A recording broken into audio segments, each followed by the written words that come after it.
Coincidental.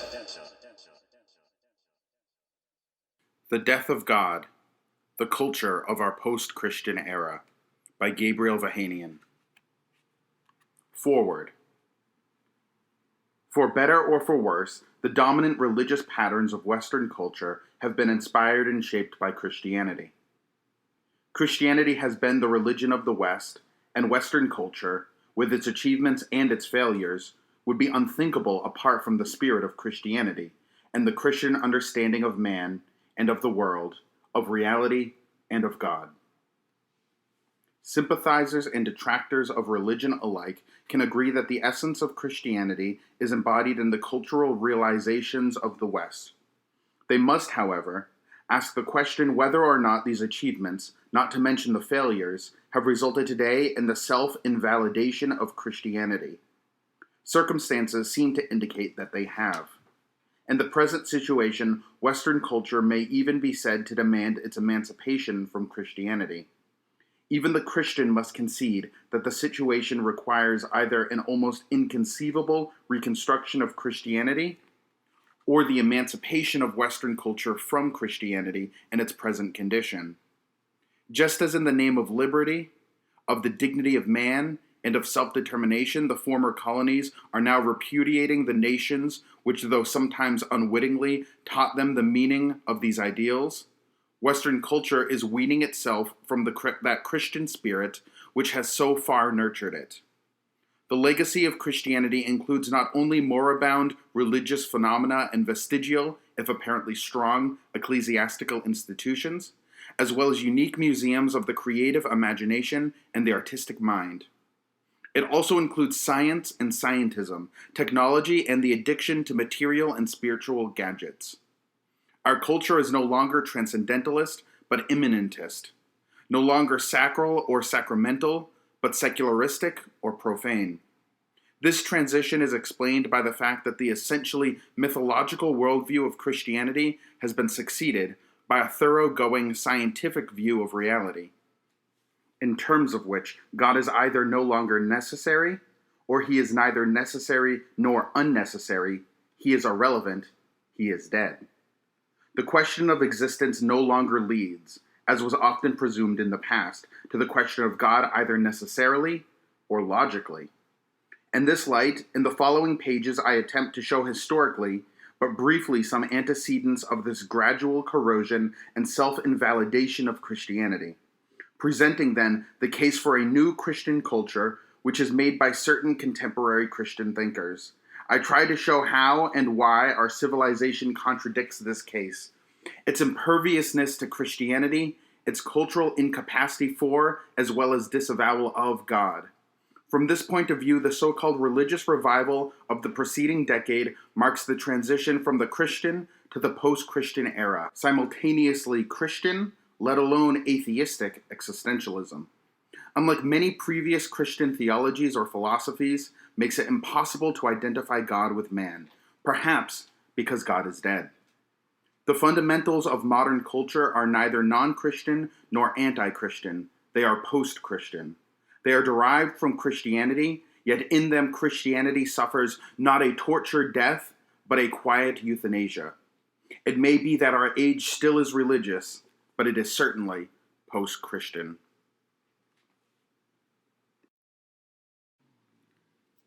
Chapter 1.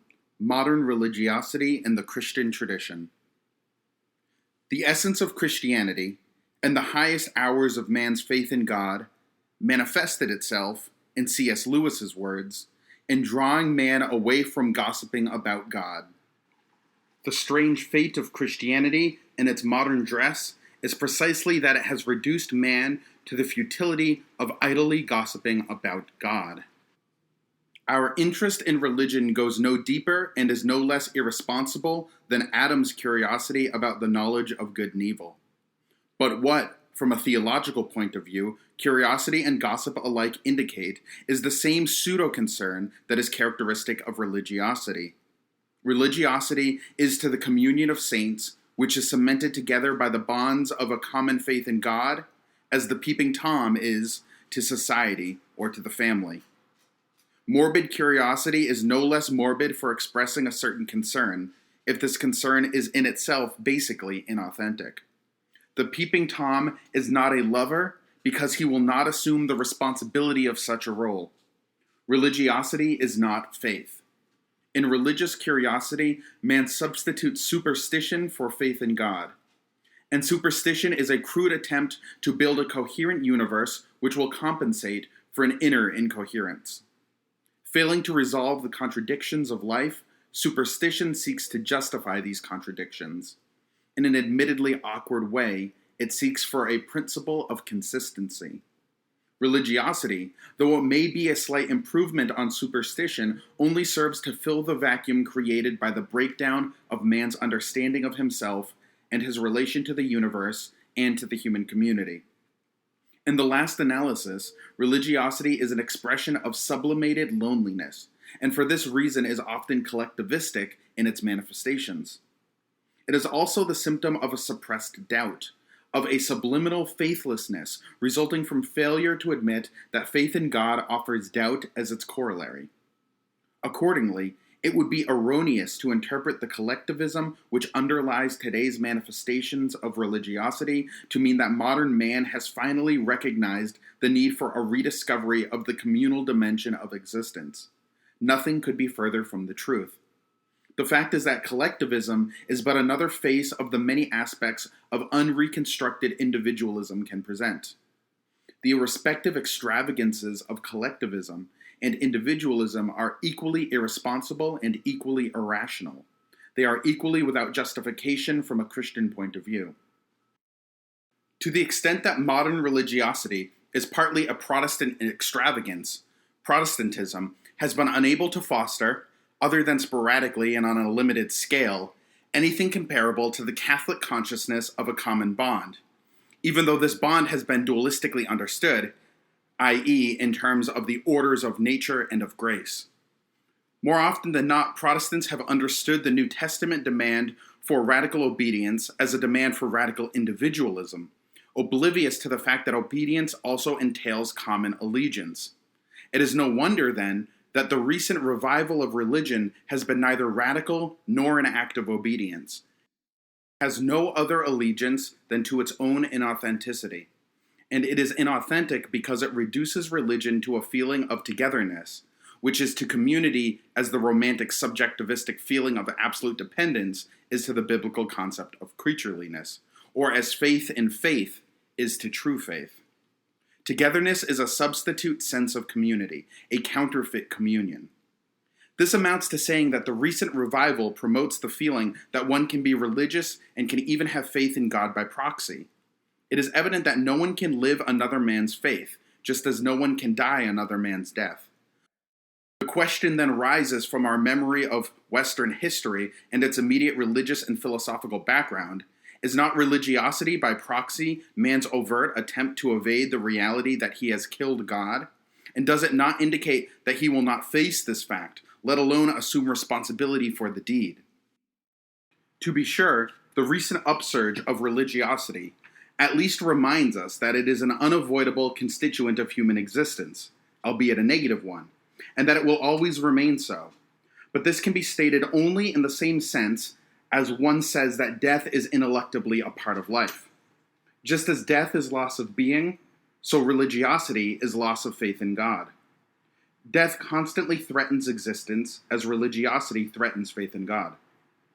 The modern period in general, and contemporary upsurge of interest in religion in particular, have made clear something which has never been properly acknowledged in either Christian or non-Christian circles.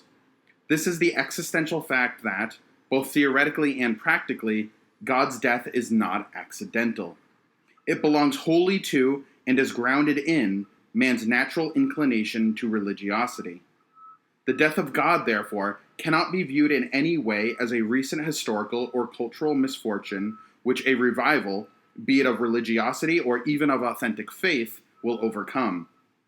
The death of God is not an accident, an accessory, or non-essential accompaniment of existence. It is not a diversion, but a fundamental possibility which confronts every man. Briefly and simply, it corresponds to the serpent's Eritis sicut di in the biblical myth of Adam's fall. And just as Adam was responsible for his own fall, so is this post-Christian era the product of Christianity. Consequently, the Christian faith today is neither coextensive nor even partly contiguous with man's faithlessness. According to the Christian tradition, it has always been implicit, if not explicit, that faith in God, as well as God's faithfulness to man, is somehow bound up with man's faithlessness. Lord, I believe, help thou mine unbelief. No longer, it appears, is this so. It seems that the Christian faith has ceased to provide for unbelief. As a result, the Christian concept of man has been devalued. It offers no point of contact to modern man because his self-understanding is completely divergent from the Christian concept. Emphatically, it is not simply a question of the loss of the sacramental dimension manifest in the classical Christian image of man, nor is it a question of the loss of the sacral dimension so indelibly characteristic of past stages of Western culture. The loss is incomparably greater and deeper. It has affected man's outlook on life, his raison d'etre, and his view of reality. To use a scholastic distinction, what has taken place is not a mere transformation, but a transubstantiation. The transition, for want of a better term, is more like that of China before and after the communist accession to power than like that of Europe before and after the Reformation. The Reformation changed the form, but not the content of Christianity. It affected dogmas and rituals, but not the faith that these were intended to proclaim. It altered the structure of the church, but not its reality, its foundation. The change today resides in the very content of the Christian faith itself. What is unacceptable is not the religio-cultural tradition of Christianity, but the very source of this tradition. More precisely, today's protest is directed against the core itself of the Christian faith, in that the latter is felt to be not only exhausted, but also incompatible with, contemptuous of, and inimical to the actual situation of man. The essence of Christianity is felt as alien to man's condition, and of course, it must be admitted that organized Christianity has often degraded and enslaved man, and deprecated his creative imagination and the intrinsic worth of his finitude. Indeed, it is historically verifiable that Christianity, when it is organized, is less apt than when it is not organized to inform and transform genuinely and creatively its secular cultural background. The evidence of the sects as well as of early Christianity helps to corroborate this assertion. When Christianity became organized, it almost immediately arrogated to itself what rightly belonged to culture and to the sphere of the secular. Medieval Christianity may legitimately be cited as an illustration of this tendency towards usurpation. It is not that the spiritual concern of Christianity should be insulated and preserved from pervading the secular goals and aspirations of man. Indeed, this has often been the religious and cultural heresy of the sects. But the spiritual can only usurp the prerogatives of and negate the secular by assimilation into the structures of organized religion. For there is nothing about these structures which is intrinsically spiritual. Structures are either cultural or neutral, even when they support the essence of Christianity. When organized religion thus associates itself with secular structures and unnecessarily fuses with them, it deprives both the spiritual, or faith, and culture of their reciprocal freedom. It may be more accurate to say that as a result of this fusion, Christianity is forced on the world and on culture. But even more important, under such circumstances, the spiritual loses its intrinsic worth and becomes but one among rival cultural influences. Organized Christianity transforms the gospel into a tradition to be accepted without the exercise of individual decision, even as it transforms faith into a cultural pattern which, naturally enough, seeks its own preservation and perpetuation. If it is true that the sects, better than organized churchly Christianity, exemplify the reality of spiritual communion stemming from an individual's decision and faith, then it may be asserted that churchly Christianity does not transform the world, but enslaves it.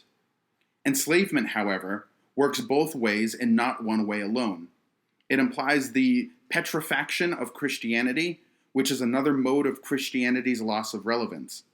Enslavement, or spiritual colonialism comes to be substituted for the spiritual world-facing and world-honoring responsibility that springs from the vocation of faith itself.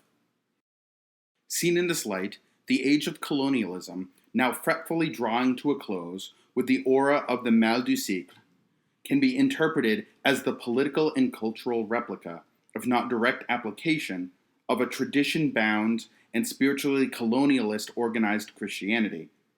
Would it not be rational to say that the decadence of imperialism, with which indubitably Christianity was entangled, spells the decadence of religious patterns and structures as we have known them? It is possible that the fate of Christianity still depends on an unsuspected demonstration of its power of self-apprehension. Unfortunately, Christianity is too intimately, even inextricably bound up with patterns and structures which have become secularized, are likely to prevent such a demonstration. An organized Christianity does not simulate the patterns of the Spirit, nor is there any inconsistency in referring to patterns of the Spirit. They can be distinguished from those of the world. And this distinction is not qualitative only, it is also quantitative. To contrast the two, one can say that the patterns of the Spirit are prophetic, while those of the world and those of an organization are institutional or tradition-bound. The prophetic spirit does not deny the world and its traditions or its organizations. It even makes use of them, but it does not wed itself to them, nor does it enslave them. Were it to do so, the prophetic spirit would lose its own identity, its own authenticity. It is highly significant that the renowned church historian, Kenneth S. Latourette, should regard the 19th century as the great century of Christianity, because the latter's global expansion was possible largely on account of its intricate organization, and that Søren Kierkegaard, who lived in the 19th century, not unlike a prophet, excoriated Christianity for having submitted to the inauthentic mores embedded in and fettered by its cultural accommodations and compromises. Now as then, today and always, the Christian problem is to correlate the truth of Christianity with the empirical truths men live by, without confusing them. Man cannot live by one or the other kind of truth alone. Paul Tillich, in his Systematic Theology, writes that theology moves back and forth between two poles, the eternal truth of its foundations and the temporal situation in which the eternal truth must be received. Inasmuch as theology represents that form of knowledge which, in all its forms and degrees, besides being an understanding of its object, is simultaneously an existential understanding of oneself and faith, Tillich's definition of theology can be applied to Christianity itself. The temporal situation of the 19th century was definitely imbued with an optimistic view of man and a general progressivism. To say, as some theologians do, that the 19th century religious thinkers at once neglected both the poles mentioned by Tillich is to blind oneself to the fact that these thinkers did after all speak to their situation. This should not be minimized, even if their efforts later proved to be disastrous, since without doubt, not only did the 19th century thinkers speak to the situation of that time, but they also went so far as to adapt the spiritual foundation of Christianity to the structures of that situation. That is why the evidence of spiritual earnestness and missionary zeal were by far grievously counterbalanced by the anonymous victory of the secular structures and their goals, to which Christianity in effect bowed down. In doing so, Christianity was killing Western culture, just as Western culture was killing Christianity.